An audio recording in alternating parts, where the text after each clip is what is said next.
Sometimes fatal consequences. Troopers say a woman driving on I-77 in York County last night died after she hit a deer.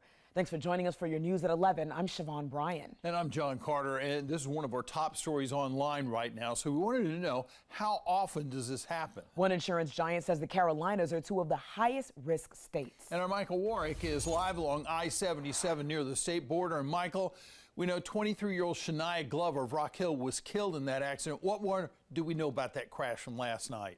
Well, state troopers say it was about 10:30 when she was driving here on I-77 and hit a deer. The collision ultimately killing her after she lost control of her car. But this kind of gives you an idea just what you're dealing with. Longtime auto body repairman Chris Arcudi sees it all, but deer damage is rolling into his shop more than ever. Is that from more building out here and pushing them out somewhere? Population overgrowth? Have no idea, but I do know that it is doing a lot of damage to cars a lot more frequently. Chris owns Dents and Dings LLC in Rock Hill. Passion.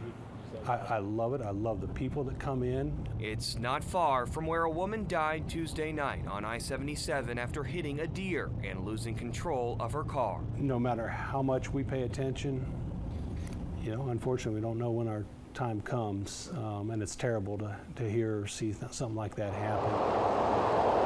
State Farm Insurance lists North and South Carolina 12th and 13th respectively for animal collision probability. The likelihood, the insurance company says, of an animal-involved claim this year is 1 in 81 for North Carolina and 1 in 82 for South Carolina. These things run out so quick, you have no idea. It's unfortunate, but absolutely do not swerve. I mean, it's going to happen, you know, but it could make it a lot worse, you know, if you do that. Chris tells me because of the sensors and other electronics in cars, repairs now can be more costly. His advice is to stay alert, make sure your headlights work and work well, and remember, if you see one deer, its herd could be close by.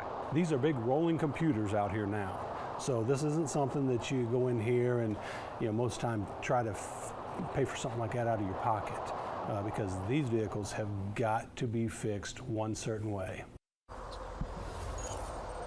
Well, State Farm says deer collisions really ramp up actually much later in the year. The months when those collisions happen most in order are November, October, and December. We're live along I-77 tonight. Michael Warwick, WBTV, on your side. So sad for that family, and some great information there, Michael. Thank you so much. John?